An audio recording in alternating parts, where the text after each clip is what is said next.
ହଉ ଆଉ। ଆଉ କଣ ହଲା ହଲି ଚାଲିଛି? ହଁ ସରିଲାଣି। ମୁଁ ଏବେ ତମ ଡହରା ଫଟୋ ଦେଖିକିରି ହଲଉଛି। ମୋ ଫଟୋ ଦେଖିକି ହଁ କୋଉଥିରେ ଦେଖୁଛ ମୋ ଫଟୋ? ଗ୍ୟାଲେରୀରେ। ସତରେ ମୋ ଫଟୋ ତମ ଗ୍ୟାଲେରୀରେ ଅଛି ଏପର୍ଯ୍ୟନ୍ତ? ହଁ ଯୋଉ ଲାଷ୍ଟ ଫଟୋ ଛାଡିଥିଲା ସେଇଥିବ ଖାଲି ରଖିଛି ସେଇଦିନ ପାଟି କରିଥିଲ ନା ଫଟୋ ରଖିନ ବୋଲି। ସତରେ ନା କଣ? ହଁ ଏଇ 2-3ଟା ରଖିଦେଇଛି ବେଶୀ ନାହିଁ। ହଉ ମତେ ସେଣ୍ଡ କର ଟିକେ। ଯୋରା ଦେଖା ଯାଉଛି ଏକା ହେଇରା ରଖିଛି। ସେଣ୍ଡ କର ମତେ ଟିକେ। ମୁଁ ସେଣ୍ଡ କରିବି ଏକା ତମେ ସେଣ୍ଡ କଲେ। ହଁ ମୁଁ କରିବି ସେଣ୍ଡ ତମେ କର ସେଣ୍ଡ। ପୁରା ଲଙ୍ଗଳା ହେଇକି। ହଁ ସେଣ୍ଡ କରୁଛି ତମେ ସେଣ୍ଡ କର। ମୁଁ ସାଙ୍ଗେ ସାଙ୍ଗେ ସେଣ୍ଡ କରିବି ତମେ ଯଦି ନ କଲ?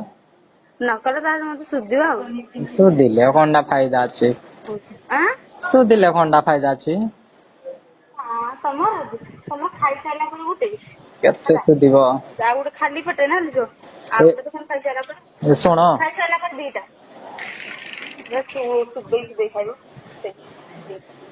ଗୋଟେ ଖାଇକିରି ଆଉ ଗୋଟେ ଖାଲି ପେଟରେ ହେଲୋ। ଆସୁନ କି କେବେ ଅନୁଗୁଳ ଆଁ କେବେ ଆସ କୁହ? କୋଉଆଡେ ଅନୁଗୁଳ? ହଁ ମୁଁ ଅନୁଗୁଳ ଯିବି। ଯିବ ମାନେ ଆସିବ। ପଇସା ଏଠି ଦଉନ ମୁଁ ଅନୁଗୁଳ ପଳେଇବି ଦିଅ। ଆଁ ମୁଁ କହିଲି ପରା ଆସିବ।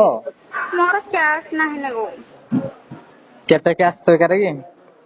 ମୋର କ୍ୟାସ୍ ନାହିଁ ନହେଲେ ପଳେଇଥାନ୍ତି ର କ୍ୟାସ୍ ହଉ ମୁଁ ତମକୁ କଲ୍ କରିକି ଯିବି ଆଉ। ହଁ ତଥାପି କେତେ ଦରକାର? ଆ ମୁଁ ଯିବିନି ତମେ କଣ ଦବ? ହଁ ହଁ ସମସ୍ତେ ସବୁବେଳେ କହିଲେ ଯିବି ଯିବି ଆଉ। ଆଉ ଯିବି ମୁଁ ଯାଇଥିଲି ଅନୁଗୁଳ। ଯାଇଥିଲ ଯେ ମୁଁ 3 ଥର କହିଲି ତମେ ନାଇଁ ନାଇଁ କରିଛ। ହଉ ଏଇଥର ମୁଁ ଫୋନ କରିକି ଯିବି ତମ ପାଇଁ ପର୍ସନାଲ ପୁରା। ହଁ ହଉ ହେଲା। ଦେଖାଯାଉ।